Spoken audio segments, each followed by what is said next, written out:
So, galing ako ng iba.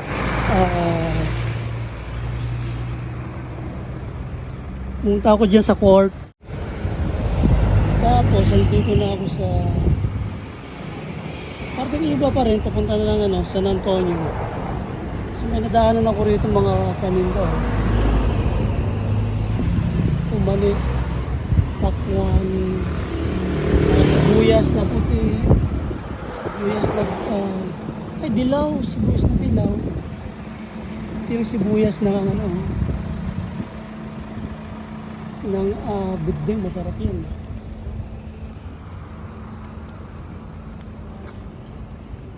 Ito dahil mangga. Magkano kilo? 180? Tama ba? 160 at 160. 160 po dito. Ito? Yan po ay 150 at abay dyan. Iba pa rin ba to? Opo, dito lahat po yan. Iba? Sa iba. Tapos yung Yun po. ano to, kinalabaw ba ang tawag dito? Opo, kinalabaw po ito. Yun. Yun po, Pico. Pico. Opo.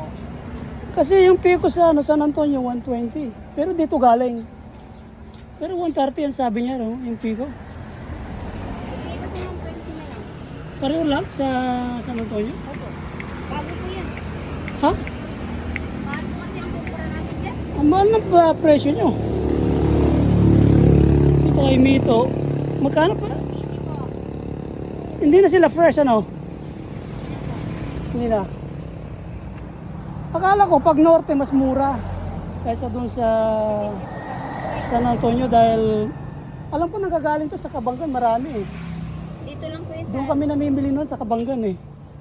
Yung tiklis-tiklis Pag tiklis po talaga makakamura kayo dun. sa Kabanggan. Sa tiklis po. May tanong ako. Kanino yung mga basura na yun? May nakita akong lamesa. Nasa basurahan Ito yun. yung nagpapagawa. Ha? Nagpapagawa. Ah, alin? Sino may-ari ng bahay na yun? Kasi kursunata ko yung lamesa na yun, no? May nakita akong lamesa doon, doon sa likuran nitong sasakyan. Para pang mga pinutol na deform na kahoy. Hindi ko na picturean, ha? Ayun siya, oh.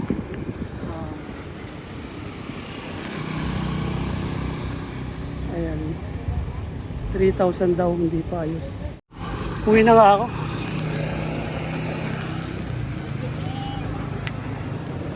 Sarap ng ulam. Anong ulam mo? Sarap niyan. Ano yan, paksiw o sarsyado? Ha? Ah, prito? Sige, thank you ha. Magkano man rito? 120 po. Per kilo? Ay, hindi ko pa alam. Tinataga mo yata ako Ay, hindi po. Ha? Yun po ang bilin sa amin ng aming... Ay, meron kang boss? Opo. Hindi ikaw? Kaya naman pala. Kaya mahirap po pagbaba, hindi po amin. Sa bagay. Oh. Kami ang mga... Sige, punta ako sa palengke. Diyan sa Kabanggan.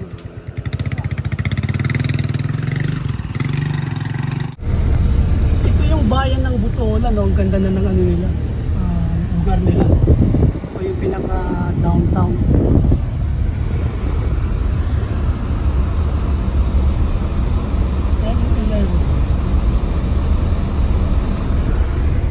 Sports complex nila yun, no? Yung laki. Umasenso bigla itong Butolan na to eh. Ang dami kasi ano dito, yung quarry.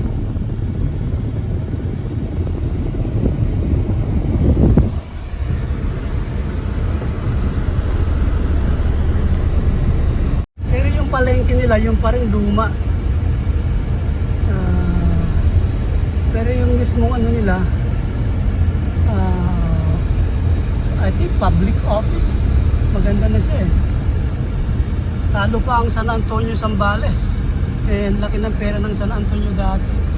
Sa Hanjin, mga tourist. Laki nang nakukuha ang pera dyan. Ayan, ang ganda ng ano nila.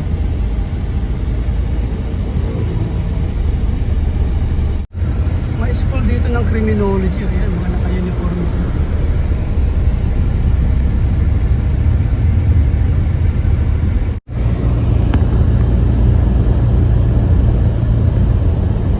Ito may malaking ano rito yung ilog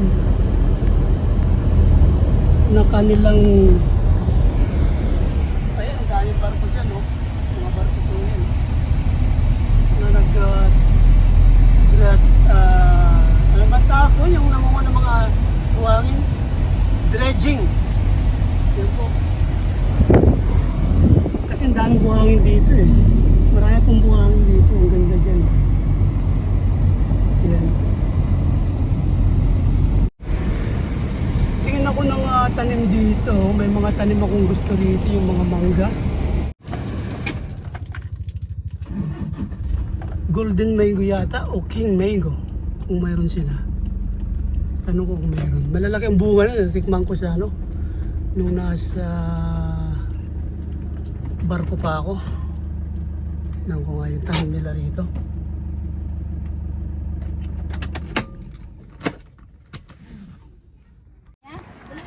Ay, bigay ko. Ay, wala ko siko. So ito yung binili ko. Golden Queen daw to. 250 ang isang puno. Maliliit. Bubuhayin ko pa. Ito magkakano to Manang? Ay,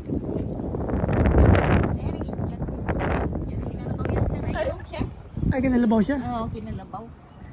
Ah.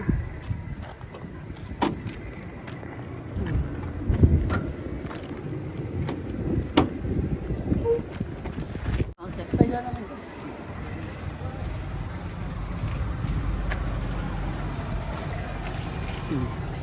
Huwag na mabali ano? Hindi mo. Pero pag nabali yan, magkakasanga pa. Oo, sir, pero maging seedling na siya. Hindi na siya grafted. Matagal na bago mamunga. Pero matagal to bago mamunga siguro, mga 5 taon. Ay, hindi. Mas madaling mamunga yan eh. 3. Tatlo.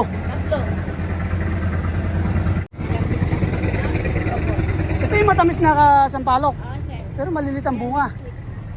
Itong duwat, What? Ayan, grafted din siya. hindi pa siya masugpat. Ay, Sugpat, mapakla. mapakla yan pag ilaw pa. Oh. Magkakano yan? Magkakano yan? 250 rin? Saan ko na naman ilalagay ito kaya? Pero mababa pa, namumunga na. Asan dito yung puno? Ah, wala dito, sir. So, 200 yun, di ba? Maliit lang ito. 200 yun. Ha? 250 lang benta namin. May benta yun eh. Ilang taon lang yun, bukong yun.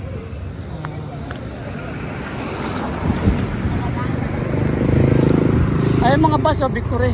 Yan yung mga sakayan dito sa probinsya. Ayun. Papunta yan ng iba.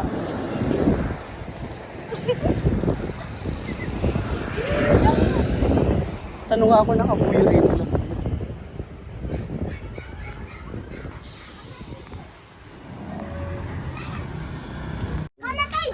O, yung mga wine. While in-order pa po. In-order?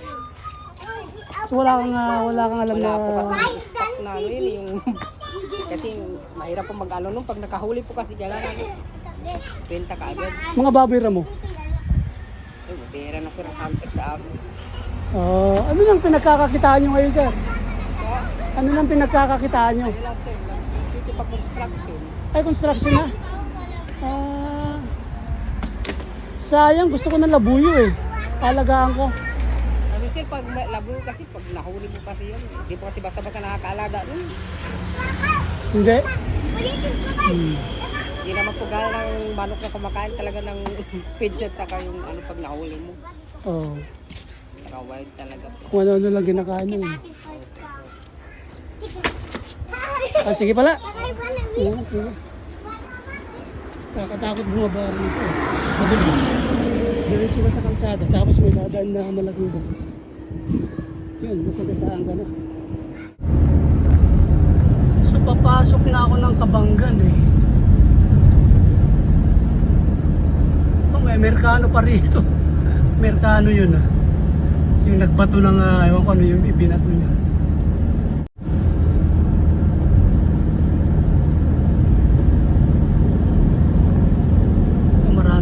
bukiran dito. Ito nasa kanan, hatchery yun eh.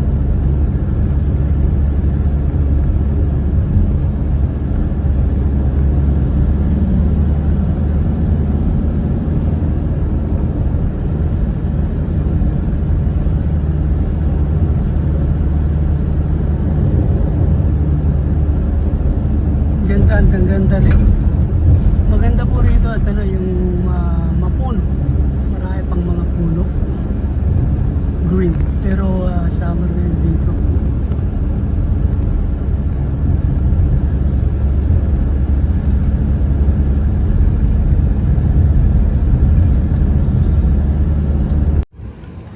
So ito yung Kabanggan Public Market. Nung araw, pumupunta kami rito ng mother ko.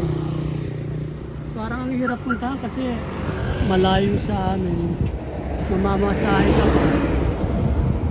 Dadaanan mo 2 bayan eh. Parang ang hirap doon puntahan ng mga lugar na to. Pero pag may sasakyan ka, napakadali na lang nilang puntahan. Mabilis lang. Hindi katulad nung araw.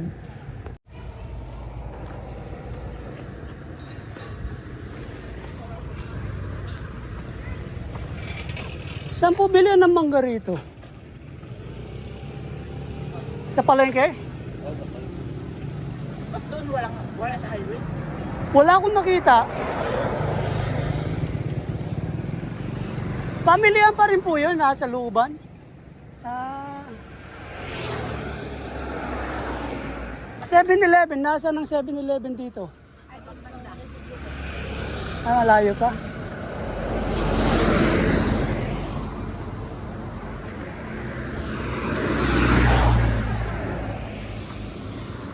Park ko lang sasakyan dyan ha. Okay naman siguro nag-park dyan ano. Sa tabi ano. Ha? Oh. So yung pong building na yun na palengke pa rin. Ito yung luma. Oo.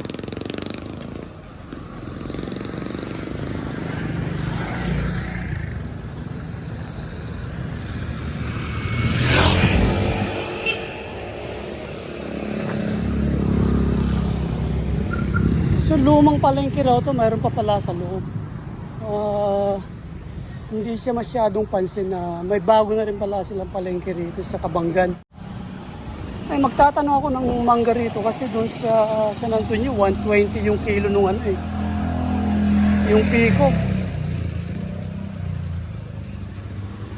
Pero yung kinalabaw 180, 160. Tapos yung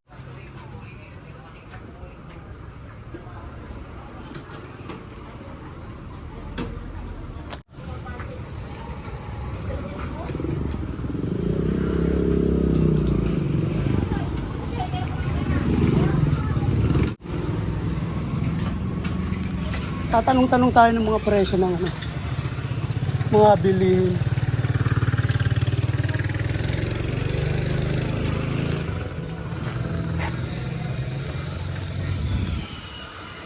Malaki pala ang palengke rito eh.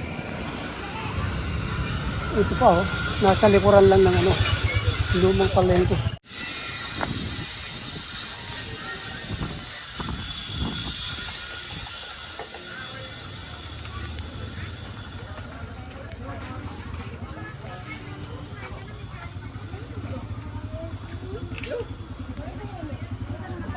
Kailangan ko pumunta rito sa lubang kasi kala ko yung palengke nila yung nasa labas.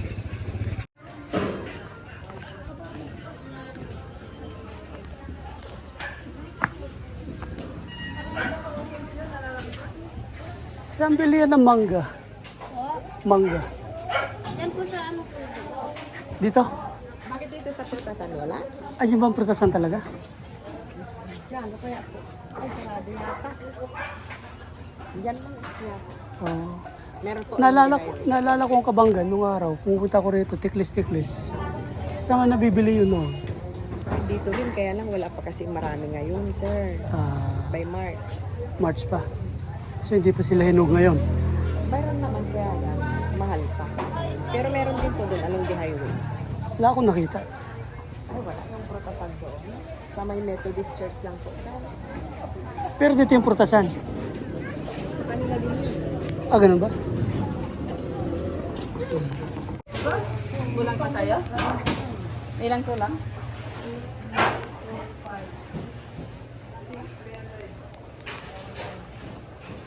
Kabanggan. So, ito yung mga bilihan.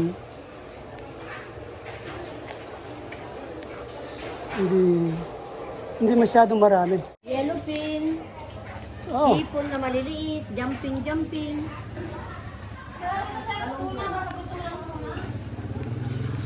prutas. Saan prutas? Dito? Sal Tagiliran. dito? Opo. Doon, diretsoy mo lang yan. Dito ang pagkatan na, oh. Yan po, dito sa kabila po. Tapos yan po. Ah, thank you. Thank you.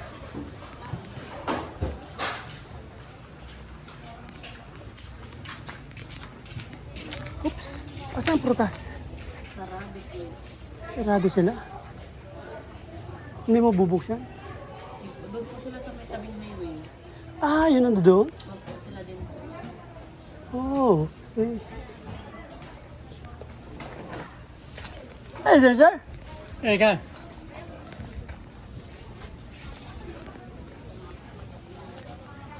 Amerikano yun, nakasalubok ko.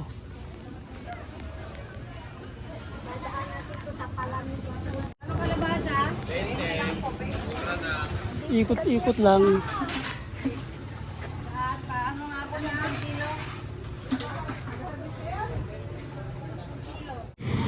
Ito yung tinuturo nilang prutasan.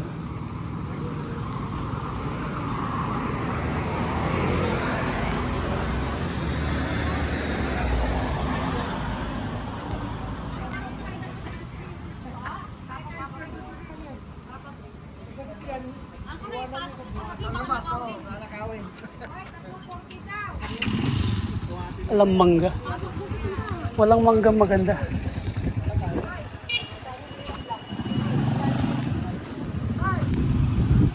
Ito ang daming buko.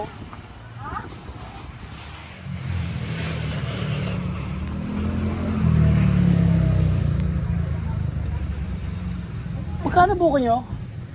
35 sir, may 40. Oo. Ano po naman natin?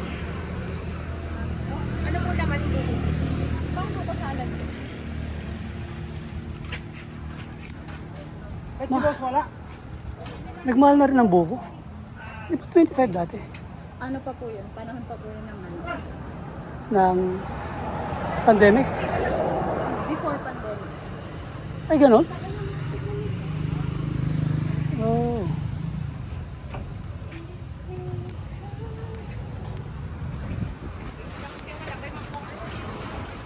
Ah, wala magbabalat.